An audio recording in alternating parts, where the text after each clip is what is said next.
अस्सलाम वालेकुम, welcome back to our vlog. उम्मीद है कि आप सब बिल्कुल ठीक होंगे, खैर खैरियत से होंगे। आज मैंने हस्बैंड साहब की फरमाइश पे उनका जो सबसे पसंदीदा बैंगन का भुर्ता है वो बनाया, जो कि वो नाश्ते में लेना पसंद करते हैं। मुझे भी नाश्ते में बहुत पसंद है, साथ पराठा हो या फिर तंदूर की रोटी हो तो फिर क्या ही बात है। आप भी बैंगन का भुर्ता ज़रूर ट्राई करें, इसकी रेसिपी मेरे चैनल पे मौजूद है, तो ज़रूर ट्राई कीजिएगा, इंशाल्लाह आपको ज़रूर पसंद आएगा। तो मैं आपको एक समरी में बता देती हूँ इसकी रेसिपी है क्या। बैंगन को जलाया जाता है चूल्हे पे। हमारे देहात में ऐसे होता था कि हम इसको तंदूर में या लकड़ियों पे जलाते थे, उसका एक अलग सा जायका होता है। लेकिन आप जैसे आप सिटी एरिया के हैं तो आप इसको घर पे गैस वाले चूल्हे पे भी जला सकते हैं बैंगन को। और उसके बाद फिर हम क्या करेंगे, उसको पानी में डाल के जब वो जल जाएगा अच्छी तरह से, तो पानी में डाल के छिलका उतार के और अंदर वाला जो गूदा होगा, गूदा ही कहेंगे ना, वटेवर जो भी है, उसको हम अच्छी तरह से मैश कर लेंगे। फिर हम जैसे मसाला बनाते हैं, टमाटर प्याज अदरक लहसुन का बेसिक मसाला जाता है ऐड करके, हम फिर उसमें मैश किया हुआ बैंगन डाल देंगे। उसके बाद हम दही डालेंगे, अच्छी तरह से भून लेंगे। और फिर यहाँ पे मैंने लास्ट में यूज़ किया है, मेरे पास सूखा पुदीना था। इसकी रेसिपी भी मेरे चैनल पर मौजूद है कि मैं किस तरह सुखाती हूँ पुदीने को, कैसे लंबे टाइम तक ये चलता है। नाश्ते से फ्री होने के बाद फिर हमने चाय पी एज़ यूजुअल। चाय के बगैर तो दिन का शुरुआत ही नहीं होती, तो बस चाय पी और बिल्कुल एकदम से फ्रेश हो गई। फिर घर के जल्दी से काम समेटे, बच्चों के भी। व्लॉगिंग स्टार्ट करने से पहले मैं सोचती थी तो बिल्कुल इजी से काम है, बस कैमरा पकड़ना है और बस जो काम कर रहे हैं तो बस उस पर हो जाएगा। लेकिन ये तो फुल टाइम जॉब है, और ऐसी जॉब जिसमें आप बच्चों घर को भी देखना है, बच्चों को भी, और अपनी स्टडीज़ को भी कंटिन्यू करना है। व्लॉगिंग स्टार्ट करने से पहले मैं बड़े ही कॉन्फिडेंस से कहती थी मैं बच्चों को भी संभाल लूँगी, सब कुछ मैनेज कर लूँगी। पर जब मैं बच्चों का ये हाल देखती हूँ, सच में मेरा कॉन्फिडेंस एक कॉर्नर में खड़े होके मुझे देख के हंस रहा होता है, मेरा मजाक उड़ा रहा होता है। लेकिन मैं आखिरी दम तक हिम्मत नहीं हारूंगी, इंशाल्लाह ज़रूर कामयाब होंगी। आप सबकी दुआएं चाहिए मुझे, और बस सिर्फ सपोर्ट चाहिए। आप मेरे चैनल को सब्सक्राइब कर दें, आपकी एक बस क्लिक की बात है। आपकी सिर्फ और सिर्फ एक क्लिक से हम न्यू बिगनर्स को बहुत ही ज़्यादा मोटिवेशन मिलती है काम करने के लिए। और फिर क्या था कि बस मैं 1 घंटे बड़े ही मुश्किल से पढ़ने के लिए बैठी, और उसके बाद मुझे काफ़ी सारे कामों ने अपनी तरफ खींच लिया। मैंने रोटी वाले रुमाल धोने थे, वो भी जल्दी से मैंने धोने के लिए रखे। अच्छा, मैं आपको अपना तरीका बताती हूँ कि मैं कैसे धोती हूँ। एक देगची में गर्म पानी में रोटी वाले रुमाल डालती हूँ, सर्फ डालती हूँ, मीठा सोडा डाल देती हूँ, अगर नींबू है तो वो भी डाल देती हूँ। यकीन करें 15-20 मिनट के अंदर आपको ना तो ब्रश मारना पड़ता है ना कुछ भी नहीं, बस अच्छी तरह से साफ धुल के, चाहे चिकनाई वाले हैं चाहे कुछ भी, सब कुछ निकल जाएगा चिकनाई, और बहुत ही खूबसूरती से साफ सुथरे निकल आएंगे। और जनाब शुक्र है मैं अपना काम ख़त्म कर चुकी थी, और ये देखें सुबहान अल्लाह, धूप तेज़ है और बारिश हो रही है। क्या आप जानते हैं अगर धूप में बारिश हो रही हो तो ये कबूलियत का टाइम होता है। तो आप अल्लाह ताला से बहुत सारी दुआएं करें और हमें भी ज़रूर याद रखिएगा। तो जनाब आज हमारी तरफ आ रहे हैं मेरे सास ससुर, जिनको मैं अंकल आंटी कहती हूँ। तो जल्दी से मैं किचन में आई और चिकन को मसाला लगा के रखा, अदरक लहसुन, कुटी हुई सब्ज़ मिर्चें और वाइट चिकन का मसाला, और साथ ही साथ मैंने लगे हाथों प्याज़ों को भी कूट दिया। अब चिकन को 30 से 35 मिनट मैरिनेशन के लिए लगने थे, तो मैंने फिर एक साइड पर रख दिया और फिर मैंने कस्टर्ड बनाने की तैयारी की।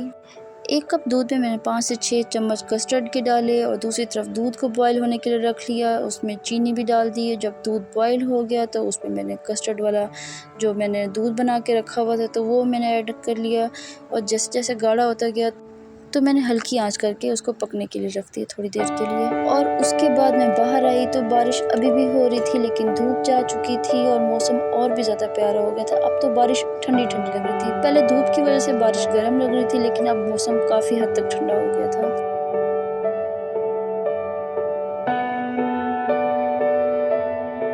और जैसे ही बच्चों ने धूप जाते देखी और मौसम अच्छा होता देखा तो बारिश भी तेज़ हो रही थी, तो बच्चों की बस एक ही जहन में बात थी, और वो एक ही बात की रट लगा रहे थे कि हमने नहाने जाना है। तो मैं उनको छत पे लेके गई, उनकी वीडियो भी बनाई क्यूट क्यूट सी, जिसमें वो खेल रहे थे बारिश में, और बारिश भी बहुत खूबसूरत हो रही थी।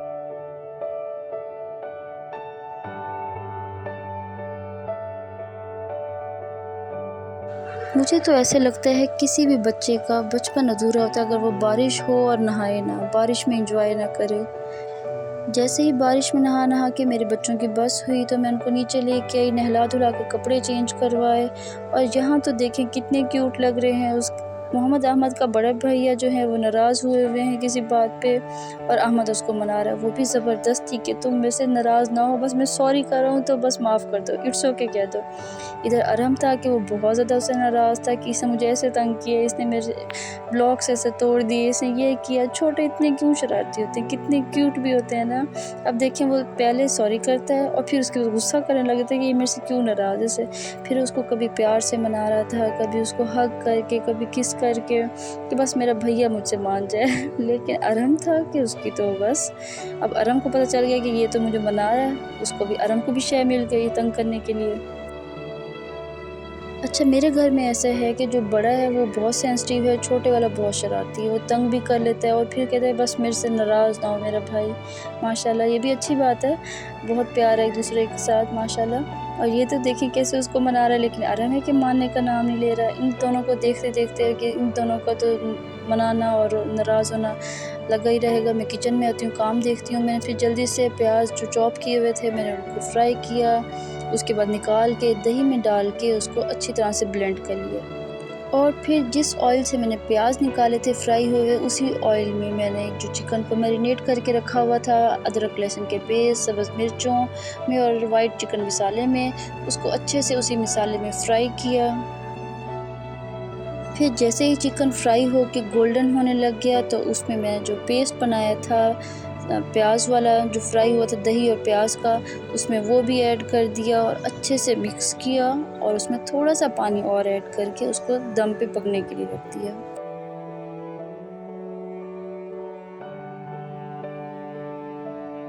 और फिर थोड़ी देर बाद मैंने ढक्कन उतार के देखा तो ऑयल अलग हो रहा था, उसमें मैंने सब्ज़ मिर्चें भी ऐड कर दी काट के और साथ ही साथ मैंने 2 रेड चिलीज़ साबुत वाली वो भी ऐड कर दी क्योंकि मुझे उसका कलर अच्छा बहुत लगता है। चाहे उसके रेसिपी के इंग्रेडिएंट्स में वो शामिल नहीं थी लेकिन फिर भी मैंने ऐड कर दिया। और फिर जैसे ही शाम में हस्बैंड साहब घर आए तो हम पहले से रेडी थे और हम बस स्टेशन की तरफ जल्दी से चल पड़े। दोनों बच्चों की खुशी का कोई ठिकाना नहीं था क्योंकि उनकी दादो जान और दादा जान आ रहे थे काफ़ी टाइम बाद, क्योंकि हम लास्ट टाइम बकरा ईद पे मिले थे। उसके बाद हमारा कोई उधर मुल्तान चक्कर नहीं लगा था, ना वो आए थे। तो अब वो आए थे तो बच्चे बहुत खुश थे। अब आगे आप देखेंगे भी सही कि अरहम कितना ज़्यादा खुश है और उसने कितनी जल्दी पहचान ली और भागते हुए जाके मिला है। मोहम्मद अरहम तो अपने दादा जान को खुश था ही था देख के, लेकिन दादा जान उससे भी ज़्यादा खुश थे अपने अरहम को देख कर।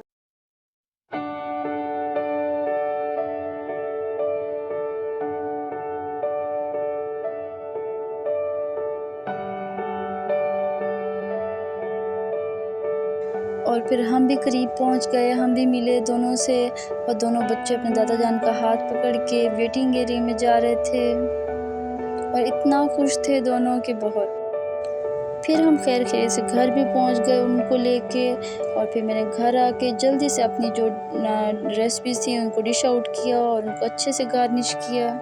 सब चीज़ें बहुत अच्छी बन गई थीं। अंकल आंटी भी बहुत खुश हुए थे देखकर। हमेशा की तरह एक औरत को और चाहिए क्या तारीफ़ के अलावा। या सबके चेहरों की मुस्कुराहट देख के वो अपनी सारी थकावट, उसको सबसे ज़्यादा खुशी इसी चीज़ से मिलती है। और कुछ हो ना हो बस तारीफ़ हो जाए, सब खुश हो जाए उसके खाने को देख के या कुछ भी। तो फिर मैंने मीठा भी बनाया था, वो भी बहुत पसंद आया, अंकल ने भी ख़ास तौर पे तारीफ़ की। तो यहाँ पर होता है मेरे दिन का इख्तिताम और मेरे व्लॉग का भी इख्तिताम। उम्मीद है कि आपको मेरा व्लॉग ज़रूर पसंद आएगा।